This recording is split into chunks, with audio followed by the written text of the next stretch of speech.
சரணம். சொல்லிக் கொடுத்த நாச்சியார் திருவடிகளே சரணம். அஞ்சி குளிக்கொரு சந்ததியாய் ஆழ்வார்கள் தம்சைகளை விஞ்சி நிற்கும் தன்மையலாய் விஞ்சாய் வழுத்தாலை ஆண்டாளை பக்தியுடன் நாளும் வழுத்தாய் மனமே மகிழ்ந்து. அதாவது இந்த மார்கழி மாதத்துல திருப்பாவை இன்றைய பாசுரத்துல ஆண்டாளானவள் தன் தகப்பனார் செய்த செயலை செய்கிறாளாம். ஒரு பிள்ளையானவன் பெற்றோர்கள் செய்த செயலை தானே செய்யணும், அதுதானே அவனுக்கு உகந்தது, அதுதானே அவனுடைய பரிக்கிரமம் கூட அல்லவா. அதுபோல் என்ன அவன் தகப்பனார் என்ன செஞ்சான், பெரியாழ்வார் பல்லாண்டு பல்லாண்டு பல்லாண்டு பாடினார் அல்லவா. அதுபோல இன்றைய பாசுரத்துல அடி போற்றி திருவடி போற்றி திருமுடி போற்றி என்று தன் தகப்பனார் செய்த அந்த பல்லாண்டு பாசுரத்திலே இவள் தகப்பனார் செய்தது போலவே அந்த பகவானுடைய கண்ணனுக்கு பல்லாண்டு பாடுகிறாள் என்பது ஐதீகம். அதுதான் ஆறாயிரத்தி மிக விசேஷமா எடுத்து காட்டுகிறார் சுவாமி. அழகிய மனவாள பெருமாள் நாயனார் அன்றி உலகம் அளந்தாய் அடி போற்றி சென்றங்கு தென்னிலங்கை செற்றாய் திறன் போற்றி கொன்ற சகடம் உதைத்தாய் புகழ் போற்றி கன்று குணிலா எரிந்தாய் கழல் போற்றி குன்று குடையாய் எடுத்தாய் குணம் போற்றி வென்று பகைகளுக்கும் நின் கையில் வேல் போற்றி என்றென்றும் உன் சேவகமே ஏத்தி பறைகொள்வார் இன்றியாம் வந்தோம் இறங்கு ஏலோர் எம்பாவாய் நடந்தக எடுத்து காட்டுகிறார். அதாவது இந்த லோகத்தை எல்லாம் அளந்தது எப்பொழுது, எப்பொழுதோ ஒரு கிருதயுகத்துல அப்பொழுது அளந்த அந்த திருவடிக்கு இப்பொழுது பல்லாண்டா என்பது கேள்வி. அந்த நேரத்துல நாங்க இல்லையே, அந்த நேரத்துல எல்லாரும் என்ன எப்பேற்பட்ட ஒரு மெல்லடி யார் பகவானுடைய திருவடியானது தாயார் பிடித்து விடுவாளாம். அந்த தாயார் அந்த திருவடியை பிடிக்கும் பொழுதே அந்த இடம் அப்படியே அமுங்குமா. அப்பேற்பட்ட மெல்லடியான அந்த திருவடியை காடு கடக்க நடக்க வைப்பதா என்பது ஆண்டாளுக்கு ரொம்ப கோபமா. ஏன், அவருடைய கணவன் அல்லவா, என் கணவனை காடு மேடெல்லாம் நடக்க விட்டுட்டீங்களே, இது எந்த வகையில ஒரு நியாயம். அந்த நேரத்தில் நான் இல்ல பல்லாண்டு பாடுவதற்கு, இப்பதான் நான் இருக்கிறேன். ஆகையினால் அன்று இவ்வுலகம் அளந்தாய் அடி போற்றி அப்படின்ட்டா. அடிக்கு போற்றியா, திருவடிக்கு போற்றியா, இல்ல குணத்திற்கு போற்றியா, ஒவ்வொருத்தரும் ஒரு போட்டி சொல்றா இந்த இடத்துல அந்த அம்மா. அப்ப என்னென்ன ஒரு வாமனாக வந்து ஓங்கி உலக அளந்த உத்தமனாக தன் உலகத்தை எல்லாம் அளந்தான் அல்லவா.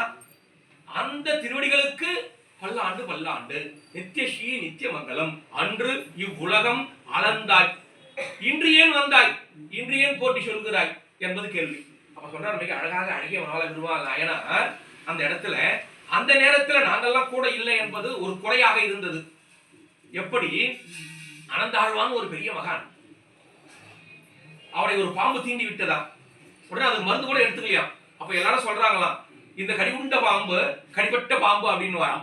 இந்த கடிவுண்ட பாம்புன்றது என்னன்னா இந்த உடல், கடிபட்ட பாம்புன்னு அந்த பாம்பு. அப்ப என்ன சொல்றாராம், மருந்தெல்லாம் எதுக்கு அதுக்கு, இந்த உடல் ஸ்ட்ராங்கா இருந்தா அந்த பாம்பு போயிடும் போது நான் இங்க கைது பண்ற போறேன், இல்ல இந்த உடல் ஸ்ட்ராங்காக இல்ல அந்த பாம்பு ரொம்ப சக்தியாக இருந்து அந்த விஷயம் என் உடம்புல ஏறிச்சுன்னு சொன்னா இங்க போனா அங்க போய் கைங்கரி பண்ண போறேன் அப்படி எடுத்து காட்டுகிறார்கள். அப்போ அவர் எப்பேற்பட்ட ஒரு ஸ்ரீவில்லிபுத்தூர்ல அந்த திருமுக்குளத்துல போய் தீர்த்தம் ஆடுவாராம். தீர்த்தம் ஆடும்போது உள்ள போய் தேடி தேடி பாக்குறாராம். சிஷியர்கள்லாம் கேட்கறாங்க, ஏன் சுவாமி அது ஸ்ரீவில்லிபுத்தூர்ல ஆண்டாள் தீர்த்தம் ஆடின குளத்துல இன்னும் தேடி தேடி பாக்குறீர்.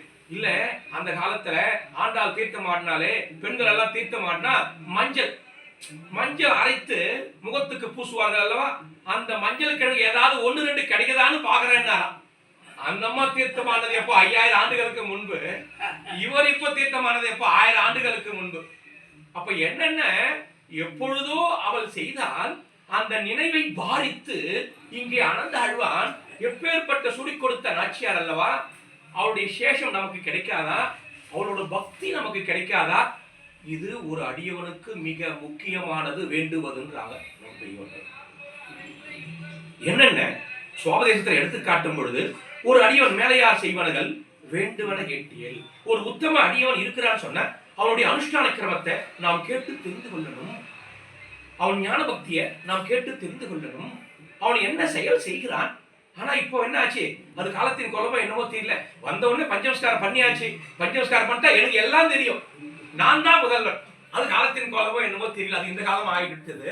ஆனாலா நம்முடைய பெரியவர்கள் சொல்லக்கூடிய விசேஷமான அர்த்தங்களை என்ன சொல்றாங்க அப்படின்னு சொன்ன சொல்லக்கூடியவர் யாரு, 6000 படி வியாக்கியானம் சொல்றவர் யாரு? அழகிய மணவாள பெருமாள் நாயனார். அவர் மூவாயிரப்படி வியாக்கியானம், பெரியவாச்சான் பிள்ளை வியாக்கியானம் மிக விசேஷமாக எடுத்து காட்டுகிறார். எதற்காக சொன்னா, ஒரு பெரியோன் ஒருவன் உள்ளானே என்றால் அந்த பெரியோன் செய்வதை இவன் கூட இருந்து அதை செய்யணும். அவன் உத்தமம் மட்டும்தான் செய்வான், நல்லது மட்டும்தான் செய்வான். அப்ப அர்ஜுனா, நீ செய்வதை உன் பின்புள்ளார்கள் செய்வார்கள். ஆகையினாலே அதனால முன்னோர் மொழிந்த முறை என்று கூறினார். பூர்வாச்சாரியர்கள் போதம் அனுஷ்டான் என்று கூறினார்கள் அல்லவா? ஆகையினாலே அந்த பெரியோர்கள் செய்வதை சிறியோன் செய்வான். அதை கேட்டு இவன் தெரிந்துக்கணுமா? அப்படி கேட்டு தெரிந்து கொண்டானே. ஆனால் ஏன் இதெல்லாம் இப்ப வந்தது இல்ல, வாழையடி வாழையடி வாழையாக நம்முடைய ரிஷிகள் என்ன, ஆழ்வார்கள் என்ன, ஆச்சாரியர்கள் என்ன மிக அழகாக சொல்லிட்டார் இல்லையா? வியாசம் வசிஷ்ட நப்தாரம் சக்தியே பௌத்திரம் பராசராத்மஜம் வந்தே சுகதாரம் தபோனிதம் கிருதயுகம் திரேதாயுகம் துவாரபாயுக கலியுகத்துல இப்ப 4 யுகங்களுக்கு இந்த ஒரு ஸ்லோகம். என்ன ஒரு ஸ்லோகம்? வியாசம் வசிஷ்ட. அப்ப என்னென்ன சப்தர்ஷிகள் மிக முக்கியமான வசிஷ்டர். வசிஷ்டர் போலதான் சக்தி, சக்தியின் போலதான் பராசர மகரிஷி, பராசர மகரிஷி வேதவியாசர், வேதவியாச சுகப்பிரம ரிஷி அல்லவா? ஆகையினால வாழையடி வாழையாக வருகிறார்கள். இவர்கள் கூடிய அனுஷ்டான கிரமங்கள், இவர்கள் கூடிய நல்லோர் விடைகள். அப்ப இவர்களுக்கு ஆழ்வார்கள் அதன் பிறகு வரார்கள். அப்ப பாருங்க, இந்த இடத்துல அழகாக சொல்லும் பொழுது பொய்யார் முதத்தார் பெய்யார் புகழ்மழிசை ஐயன் அருள்மாறன் சேரல்கோன் துயப்பட்ட நாதன் அன்பர்தார் நூலி நட்பான நற்கலியன் ஈஸ்வர தோற்றத்து அடைவாங்க மனவாளம் அழகா எடுத்து காட்டுகிறார்.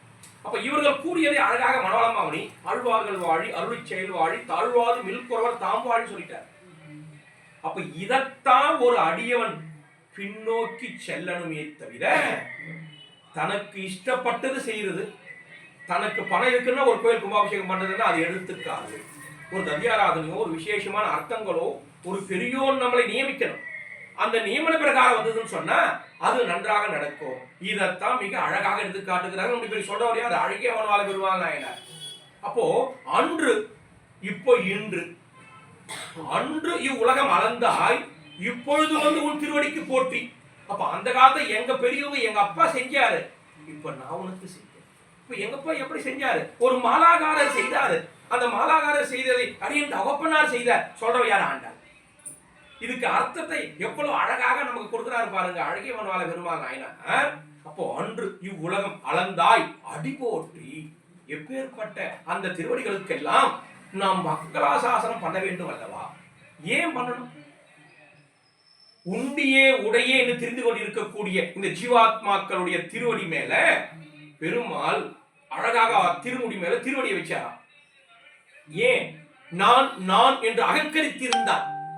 நீர் உன்னுடையது அல்லடா, நீர் என்னுடையவன் என்று பகவான் எல்லாரும் தலை மேல கால வச்சாராம். நம்ம என்ன பண்ணிட்டோம்?